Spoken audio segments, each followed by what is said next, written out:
This Torah class is brought to you by TorahAnytime.com. Baruch Hamaboim. Welcome everyone. We're having our first Eon Shiur on Maseches Ksubos Daf Beis Amud Aleph. We want to explain today, Be'ezus Hashem, very briefly, because today is Erev Rosh Hashanah, and it's an extremely busy day, but nevertheless, how could we not learn on Erev Rosh Hashanah, especially we're trying to do tshuva, and tshuva that comes mitoich limud Torah is tshuva me'ahava, so may HaKadosh Baruch Hu accept our limud HaTorah as a display that we're trying to do tshuva me'ahava, should be mahapech, zedoinos, into zechuyos.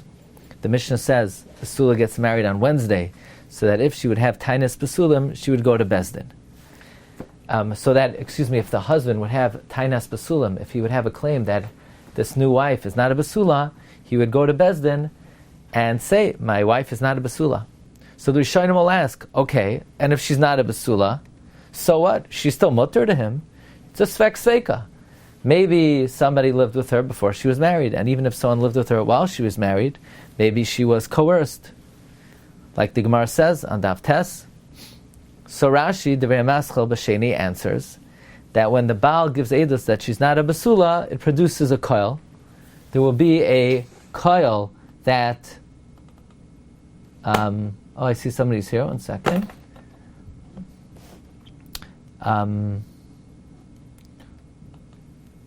Rashi says that if she testifies, let me show you the Maramakam over here. Rashi says that if he testifies that she's not a basula, it will produce a koil, and since it will produce a koil, then Edim will come, and there'll be mevarer that perhaps she was mazaneh b'ratzain. That's how Rashi addresses the question that even if she's not a basula, but she's muteres because of svek sveika. Rashi says, maybe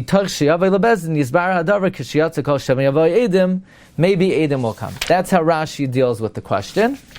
And Tosfos deals with this question differently. Tosfos quotes Rabbeinu Tam that by a case of Eishes Koyen, it's only one suffix, maybe Tachtav or Lav Tachtav. By Pchusim Ibas Shalosh Shanim, it's only one suffix, Oynas and Ratzain. Says Rabbeinu Tam, Loi Plug Rabbanim B'Takanta. Because of Eishes Koyen and Pchusim Migimel Shanim, they're Mesakein, all women get married on Wednesday. So Rashi says she gets married on Wednesday in order to somehow be Mavar the Svek Sveika. And Tosfos says get married on Wednesday for the women that it's only a suffix, and everyone else is Agav Orcha. What is the Machlokes Rashi and Tosfos? Comes the Chassam Sofer, and the Chassam Sofer says, Nira de Pluktas Rashi v'Tosfos is Svek Sveika she'ef she'lavarer shari oilai.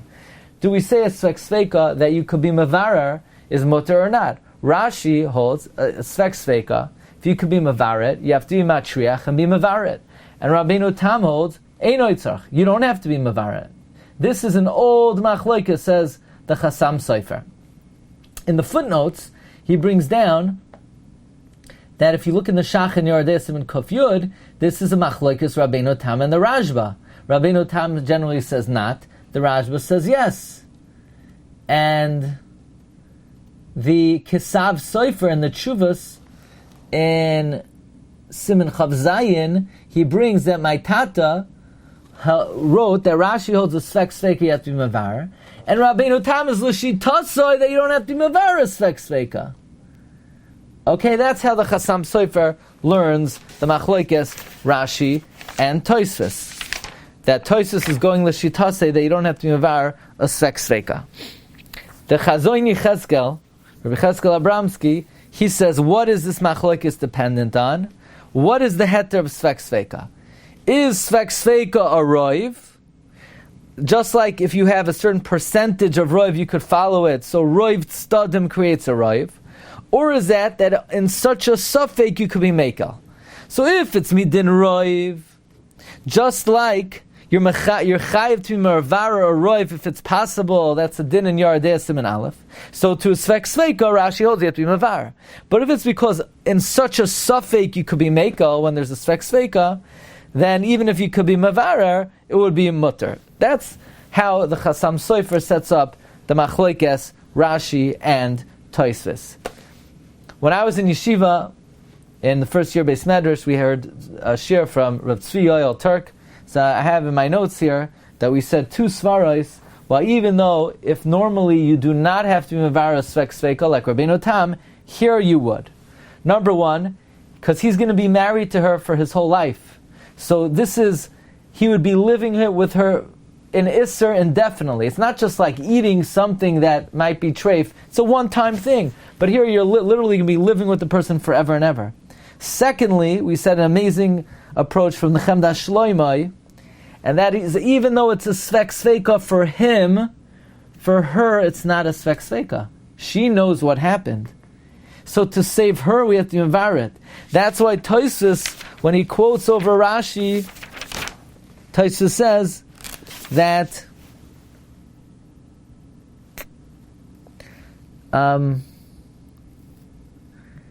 he says the Lashon Shaloi Teishev Imai, so that she doesn't stay with him. That she doesn't stay with him. In other words, the problem is not with him. He could stay with her. For him, it's a svek sveka. The problem is for her to stay with him. For she knows what happened. So for her, it's not a svek sveka. Lamaisa, there's another way to learn the machlokes Rashi and Tosfos, and that is the Ritva. Because if you look in Tosfos, at the end of Tosfos quotes a question that it's mashma that she gets married on Wednesday because we're choishesh for znos. In Gittin, there's a man Amar that they're masakin zman begittin because of peiros, but we're not worried about znos. So znos is lo shchiach. So that implies, says the Ritva, that the machlokes is whether znus is shchiach or not. Tosfos would hold znus is not shchiach, so you don't have to get married on Wednesday for that. Rashi would say perhaps it is. And Tosfos deals with the fact even if znus is shchiach, maybe znus be'edim is lo shchiach.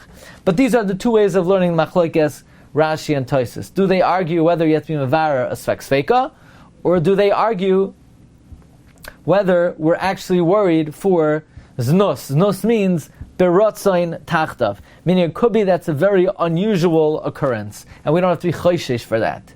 So Rashi perhaps holds, yes, we're choishesh.